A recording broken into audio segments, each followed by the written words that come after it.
De hecho, la memoria nos engaña porque el cerebro ahorra energía, coge atajos, y eso hace que provoquemos o que provoque falsos recuerdos, ¿no? De hecho, en toda situación, siempre que estamos frente a una situación, vamos a llamarla importante, estresante, donde hay un estado emocional pues, elevado, siempre hay unos filtros. Nosotros no vemos el mundo como es, ya lo sabéis, tenemos una serie de filtros que alteran la realidad objetiva y, sobre todo, debido a nuestros procesos cognitivos y nuestras ideas preconcebidas. Nuestro cerebro rellena muchos huecos, tenemos vacíos, y los recuerda con otros recuerdos que lo que pretende es como hacer real nuestra realidad, ¿no? O sea, esas ideas que yo tengo preconcebidas con respecto a ciertas cosas, a ciertas personas, a ciertas ideas, pues como que el cerebro las reencuadra y te lo llena, ¿no? Y llegamos realmente a crear un falso recuerdo y encima creemos que este recuerdo es verdad. Y es otra cosa muy importante y una premisa también vital, considero yo. El cerebro borra muchas veces recuerdos o experiencias porque de alguna forma no le están cuadrando o no están cuadrando en nuestro sistema cognitivo y en nuestras ideas preconcebidas. Y sobre todo tener en cuenta que nuestros recuerdos siempre están influenciados por las fuentes externas y también por ideas que podemos ir añadiendo nuevas a medida que vamos, pues obviamente, viviendo y experimentando experiencias que son muy afines a otras. Por lo tanto, se hace una especie de mejunje en el cerebro y realmente nuestro cerebro escoge aquellas partes que de alguna forma le cuadran más con nuestros procesos cognitivos y con nuestras ideas preconcebidas. Los falsos recuerdos no es que sea algo malo, ni muchísimo menos. Veremos más adelante que tiene un sentido biológico del para qué nuestro cerebro crea falsos recuerdos. Pero sobre todo, una de las cosas muy importantes y que también sirve para enviar una emoción, para hacer la indagación o la autoindagación cuando uno realmente se está observando a sí mismo, es que la forma que tenemos de recordar o la forma de crear falsos recuerdos, que puede verse, por ejemplo, en las parejas. Una pareja puede recordar una experiencia que vivieron los dos y recordarlos de una forma diferente. Esto no quiere decir que uno tiene razón y el otro no la tiene, sino que la forma de hacer ese recuerdo, de ese falso recuerdo, tiene mucho que ver con la persona. Por lo tanto, esto es una clave para conocernos a nosotros mismos. Si con tu pareja o con un amigo vivís una experiencia y ambos recordáis, en general, la experiencia se recuerda en general, pero en cosas concretas, alguno se acuerda de una cosa y otros se recuerdan de otras. Y no solamente esto, sino que, ¿ah, sí? ¿Esto pasó? Sí, ¿que no te acuerdas? Pero, no, ¿cómo no te puedes acordar de eso? Aquí tenemos un punto realmente de indagación y pensar, ¿qué pasa? Que frente a una situación estresante, ante una situación importante, mi pareja, mi amigo, la persona que me acompaña, vive la experiencia de una forma y otras personas, o yo mismo, las vivo de una forma diferente. Para nosotros, en nuestro método de la bioneuroemoción, fíjense bien lo que les voy a decir, no nos importa mucho lo que en realidad ocurrió. Fíjense bien, ¿eh? Lo que sí es importante para nosotros es cómo la persona lo recuerda. Es muy importante para nosotros los sesgos, porque los sesgos están muy influenciados por los ambientes que hemos vivido y las frases que adornan estos ambientes emocionales que realmente están formando esta experiencia. Por lo tanto, una de las cosas que la doctora Elizabeth Loftus, que es una especialista, es matemática, es psicóloga y es una especialista en el tema de los juicios, de cómo la gente recuerda o deja recordar los hechos, dice que es muy importante recordar el contexto y reordenar los acontecimientos. Nosotros le llamamos el arte de describir. De hecho, cuando acompañamos a un cliente, a un consultante, siempre le forzamos a que describa la situación lo más limpia posible. Y para ello, para poder realizar este acompañamiento, nosotros, los acompañantes en bioneuroemoción, recalcamos la importancia del rapport o el clima de confianza para que la persona que estamos acompañando pueda entrar en esos contextos, en estos ambientes que de alguna forma han sido como manipulados por nuestro cerebro, han sido mitigados, han sido como distorsionados y de alguna forma cuando esa persona se siente acompañada, y eso me ha ocurrido muchísimas veces, me han llegado a decir cosas diciéndome concretamente esto. Esto que te estoy diciendo, que estoy tomando conciencia ahora, nunca se lo había dicho a nadie. Era tan importante eso que me pasó que un día sentí que no podía saberlo nadie eso porque realmente era como que me ponía en conflicto con todo el mundo. Y lo han llegado a expresar. Por lo tanto, la experiencia humana del tiempo es no lineal. Además, el tiempo tampoco es lineal. ¿Qué quiere decir eso? Que no existe un archivo único y neutral de todos los acontecimientos que hemos pasado, esos acontecimientos vitales. No hay un archivo único y neutro, ni muchísimo menos. Los recuerdos se mezclan como una especie de baile, ¿no? Y para nuestro inconsciente, que es atemporal, y nuestra mente también, o sea, siempre no nos olvidemos que nuestra mente está viviendo en el presente. Y cuando nosotros recordamos algo que ocurrió en el pasado, para nuestra mente es el presente. Y cuando yo pienso algo que me puede pasar mañana, para mi mente es el presente. Por lo tanto, nuestra mente, nuestro inconsciente, no distingue lo real de lo imaginario.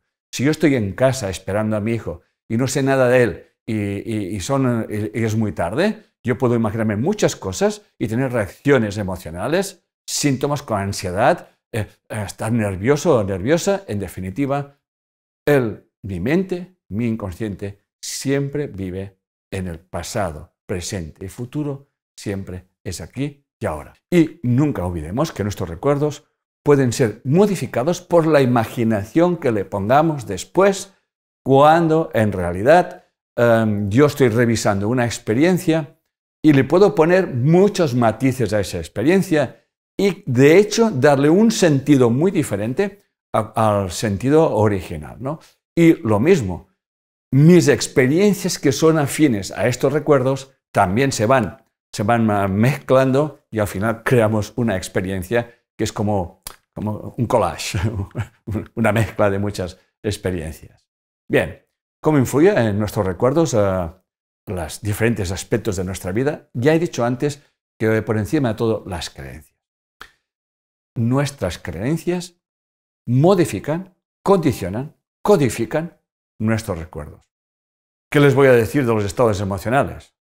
Depende de tu estado emocional, cualquier cosa que pase te puede afectar de una manera o te puede afectar de otra y por lo tanto ser codificada también de esa manera. Muchas veces la falta de información ante un evento la ponemos nosotros. También la duración del evento es muy importante y el impacto estresante. Por lo tanto, los recuerdos estresantes de la infancia, como les acabo de contar, los falseamos muchísimas veces. Y muchas veces utilizamos un recuerdo para tapar otro mucho más estresante. Voy a poner unos ejemplos. Ejemplo de tapar un recuerdo. Es una mujer de 46 años que no ha salido con un hombre desde hace 15 años. Por lo tanto, desde los 31. Dice, no ha tenido sexo nunca.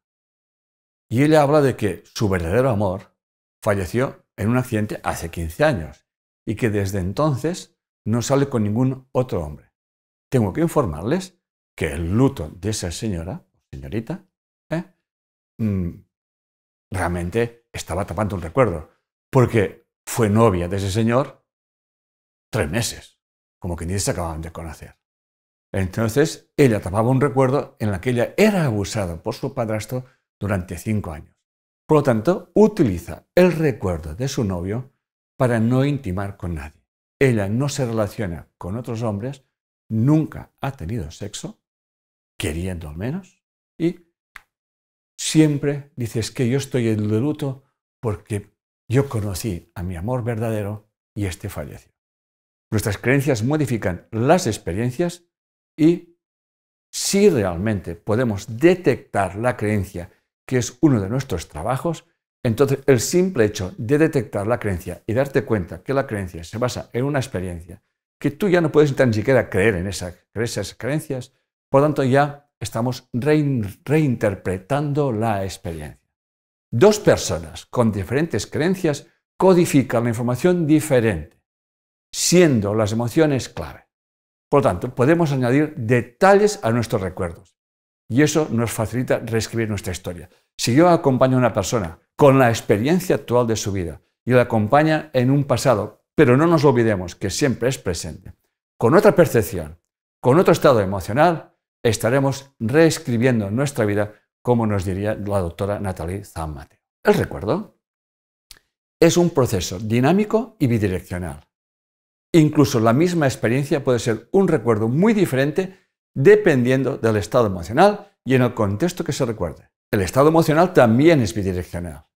Mi estado emocional condiciona el recuerdo o la codificación del recuerdo y cuando realmente, como explicaba anteriormente, yo soy capaz de mirarlo con otros ojos, con otra percepción, con otra comprensión, yo puedo reescribir mi vida. Los recuerdos no solo son ventanas al pasado, también son nuestras formas de concebirnos en el presente. Acuérdense de eso. No somos el resultado de nuestra historia, sino de nuestra forma de guardarla y de codificarla. Por lo tanto, cuando queremos recordar, siempre hay muchas resistencias y yo he puesto algunas para tomar conciencia que siempre nos encontramos en nuestras consultas. Hay un miedo a dejar de tener razón. No se lo pueden imaginar hasta que es una locura, ¿eh?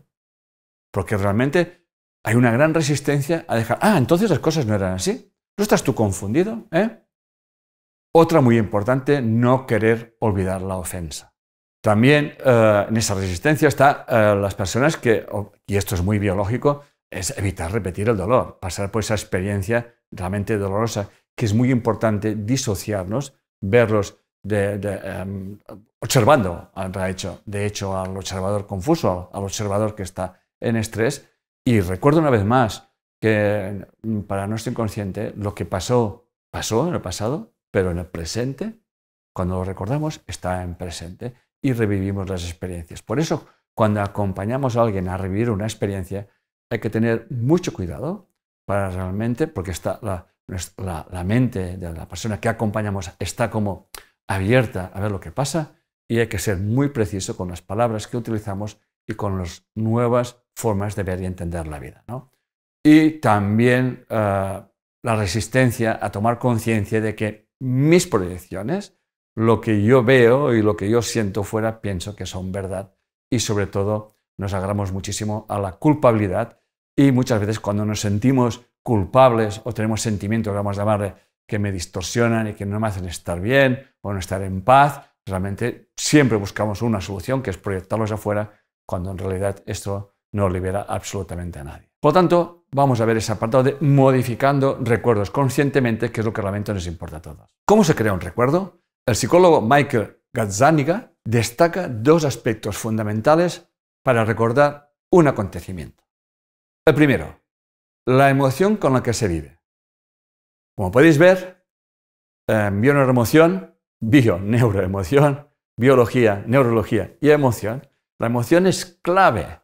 Yo puedo vivir una experiencia con una emoción y tener un recuerdo. Vivir la misma experiencia con otra emoción y tener otro recuerdo. Porque además las emociones es como un sello. El cerebro los aglutina los recuerdos en función de las emociones. Si tú tienes la emoción de la ira, te mete allí los recuerdos en los que has experimentado esa emoción. Eso es muy importante entender. Por eso cuando realmente cogemos un recuerdo y le damos la vuelta a la emoción, el cerebro lo almacena en otro lugar. Por lo tanto, aquí está la importancia de la información inconsciente, de indagar y sobre todo hacerlas conscientes. Porque no nos olvidemos que si no hacemos conscientes nuestros problemas, nuestros conflictos, como diría Carl Gustav Jung, le llamaremos destino. La otra es la curiosidad. La curiosidad con que vives una situación. El interés y la curiosidad. Influye muchísimo en la calidad del recuerdo y en la duración del recuerdo.